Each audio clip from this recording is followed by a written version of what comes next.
Welcome to Second Act Travels, the podcast for curious midlife explorers ready to trade crowded summers for smart, meaningful, off-season adventures.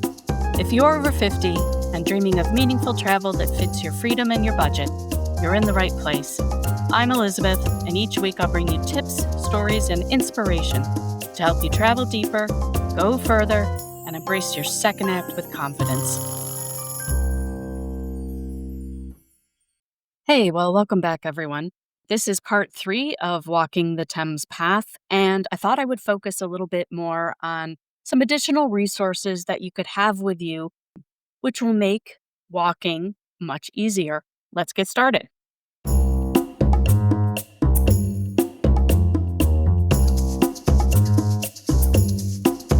Okay, resources before you take off on your hike. Here are some good travel guides and websites to look at and some books to read.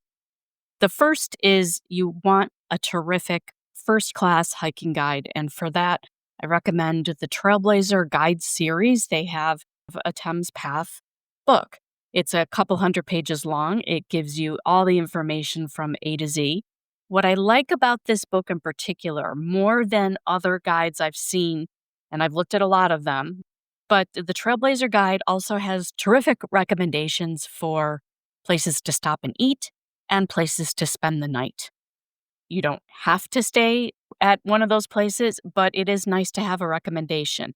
And I feel that the maps have excellent details in them, so I highly recommend the Trailblazer Guide. And here's a hint for saving room and weight in your backpack is I ripped out the pages of the guide that I needed. I took the section which was entitled Walking the Trail, and I just picked out all the maps that I needed, or if I needed a recommendation for a room or a restaurant, something I specifically wanted to try, I would take that too. All told, I ripped out about 50 to 100 pages in the book, and I put them in loose into my backpack. As I finished each stage, I would recycle the pages. So by the time I ended my trail at the Thames Barrier, I had only 2 or 3 pages left of the guide. And all of the information I give will be in my show notes. So don't worry if you are just listening in the car. You can go back to this at any time. The second book I read, cover to cover actually, but particularly if you're a female who wants to walk by themselves, is the book by Joyce Mackey, that's Mackie, called Walking the Thames Path. She walked the path in the early 90s. Obviously, it's still pretty much up to date because the River Thames is still the River Thames. But she wrote a book about her experiences. It is extremely helpful. She was a midlife walker. I think she walked in her mid to late 50s, if I'm not mistaken. And that's an interesting read. You can download that online or your library may have it. I just downloaded the book on Kindle. The other website that I loved watching because it gave me such a great feeling for the trail itself is the site hikingwithdaveandbarbara.com. This is a couple in their midlife who hike wherever they can, whenever they can. And they live in England, and they have a series of paths that they have hiked over the years. One's trail is the Thames Path Trail, and what's great about this is that they record it on their phone, and they put it up on YouTube and also their website, hikingwithdaveandbarbara.com. They are extremely enjoyable and entertaining to watch, and so that gives you a great idea of each of the stages of the Thames Path. I hope you get to check that out. Also, to take a look at before your hike is the National Trails UK website. I'll put the link to that in the show notes, and they have a very complete website for each of the 15 national trails. Click on the Thames Path, and you'll have a ton of information. So that's what I used beforehand. Now, getting to the meat and potatoes of what you want to carry with you while you're hiking, I also downloaded a map for about $5 in the US called Thames Path Lite. And that would show me exactly where I was. It would also tell me where ancillary public footpaths are, because in Great Britain, They have a goal of connecting every single town and village by public footpath. So it would show you some shortcuts if you needed it. And it would also tell you if you are straying from the trail. If you can find this app, great. It's totally worth the $5 to download it on your phone. However, I have not been able to find it when I went back to create this podcast. I can't find it anymore. If you can, absolutely download it. I looked at all the other downloadable maps I could find, and the ones I like best at this point are the All Trails maps. That is an app you can download on your phone. There is a free version, and there is a paid version. I highly recommend the paid version because it will give you a lot more information while you're on the trail, including if you are straying from the trail. So I think it's worth it. All Trails has each part of the trail divided into sections, and you can simply download where you're at, and it's very easy to use. I tended to think that was the best one. The second website that I used, this is a website, not an app, is I used the UK government website to check for flooding along the path. The UK has a page on their website for flood alerts and warnings throughout the country. I will put that in the show notes. It is very good to bookmark that on your phone so that you can check it every day, particularly if you're walking during the wet season or if you've had a big rain. That will show you where there are flood alerts. If you are a Facebook user, I encourage you to also join some of the Facebook groups that are out there specifically related to the national trails and walking the Thames path. I will list those all in my show notes. They can be really helpful in terms of just asking a general question. The people in that group are always extremely responsive when someone has a question.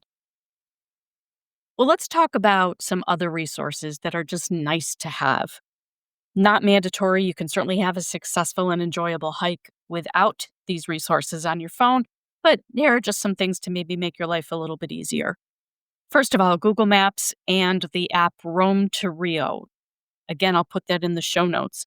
I use both of these. I use them to check each other, actually, but if I needed to get somewhere using public transportation, I would often type it into Rome to Rio or Google Maps just to see what was the best and most economical way to get somewhere if I needed to. Sometimes that would be at the end of a stage. I would want to perhaps walk to a bus station or something like that, or a train station as I got closer to London. And Rome to Rio and Google Maps would help me do that. I would check them against each other. You don't have to, it's just me. But I love Rome to Rio. I think it's just a little bit more user-friendly in terms of listing your options for transportation. So I have just 3 more apps that I would suggest that you download on your phone for convenience. The first one is booking.com. You can download it for free. That allows you to make reservations online pretty much wherever you are. The only time I think you need to make reservations in advance, by the way, is if you are walking during the high season, so warmer weather, April through, let's say, end of September, beginning of October. But once you're into the shoulder season and the low season, which I hiked in November, you pretty much can get away with just making a reservation that evening. So you wake up in the morning and you estimate where you think you're going to end up, or you have a goal of what town in which you want to end your hike for the day, and then you could just make a reservation with booking.com. I find it very easy, and the reviews are generally spot on. The second app is Trainline, which is a UK-based company. They sell train tickets for all over Europe, actually. But if I wanted to take a side trip by a train, I would often use Trainline. And the third one is Global SOS, which I only recently discovered. I didn't have it for my hike. And that has emergency information for all the different countries around the world. So I hope you find that helpful.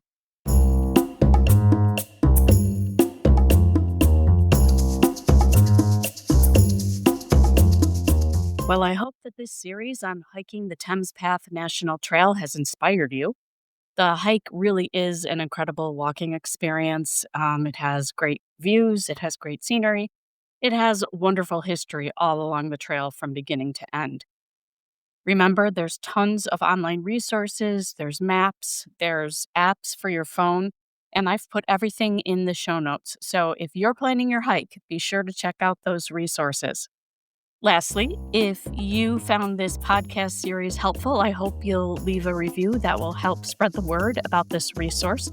And you can follow me on Pinterest and also secondacttravels.com, where there is a long form, in depth blog post about hiking the trail over 17 days. I look forward to seeing you back here next time. Thanks for joining me.